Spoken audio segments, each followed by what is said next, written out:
CPM এসছে কার কারণে? কে এনেছে সিপিএমটা ত্রিপুরাতে? ত্রিপুরাতে সিপিএম ছিল না, ত্রিপুরার মাটি সিপিএম এর না।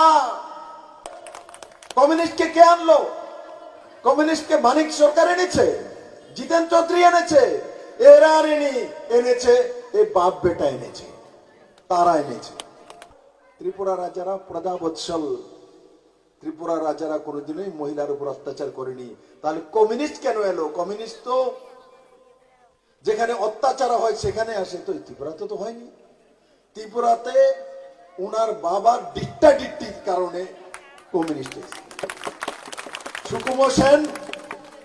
সুকুমার সেন কংগ্রেসের মুখ্যমন্ত্রী ছিলেন, বনমালীপুর থেকে এমএলএ ছিলেন, শাদী-শুদা করেননি, একা ব্যক্তি, ভালো মানুষ ছিলেন, ইমানদার লোক ছিলেন।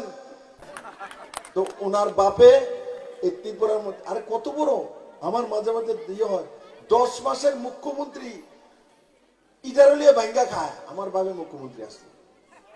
বাপরে বাপ, কি অবস্থা! কখন এটার ভাঙ্গা খাইতে হয়। এরা সুকুমার সেনকে গদিচ্যুত করে, কংগ্রেসের মুখ্যমন্ত্রীকে গদিচ্যুত করে সিএফডি বানায়। ওর পিতা সিএফডি বানিয়ে নিপেন চক্রবর্তীকে প্রথম কমিউনিস্টের নেতা, ত্রিপুরার অর্থমন্ত্রী বানায়। এরা সিপিএম কে রাস্তা দেখিয়ে ভিতরে ঢুকিয়েছে। অর্থমন্ত্রী হওয়ার পর সিপিএম শক্তিশালী হয়ে যায়।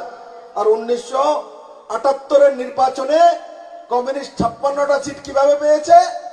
এরা কংগ্রেসের মধ্যে গুড়বাজি করে এক একটা সিটে তৎকালীন সময় 2টা 3টা 4টা প্রার্থী দাঁড় করিয়েছে। কংগ্রেসের ভোট 3 ভাগ 4 ভাগ হওয়ার কারণে সামান্য ভোটের মাধ্যমে কমিউনিস্ট পার্টিরা এমএলএ চুনে সত্তাতে চলে এসেছিল।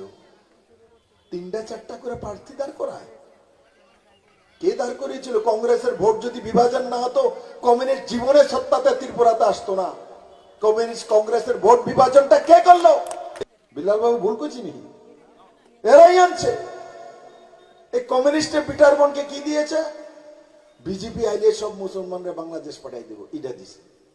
পাঠাইছি নি আমি? 10,323 অনেক আন্দোলন হয়েছে। বিটার বোনের মানুষ আগরতলাতে থাকে, জানে আগরতলা শহরের মধ্যে কত আন্দোলন, রাস্তায় বসে থাকে। 10,323 আমি মুখ্যমন্ত্রী হওয়ার পরও আমাকে গিয়ে বলে আমাদেরকে করে দিন স্যার। আমি বলেছি বাবু, আমি সুপ্রিম কোর্টের কাছে আপিলও করেছি যে মানবিক দৃষ্টিতে তাদেরকে করার পাক্কা করার আমাকে পারমিশন দেন। সুপ্রিম কোর্ট দেয়নি। তাদেরকে চাকরি কে দিয়েছিল অবৈধভাবে?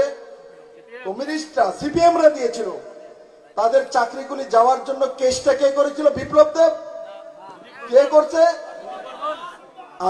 এদিকে যে বিধায়ক উনি কেস করছেন, এখন যে প্রার্থী উনি কেস করছেন। এখন সিপিএম এতদিন তাদের দোষ দিত বলে এরা কেস করে চাকরিগুলো খেয়েছে। এখন 10,323 পরিবারকে ছেড়ে দিয়েছে।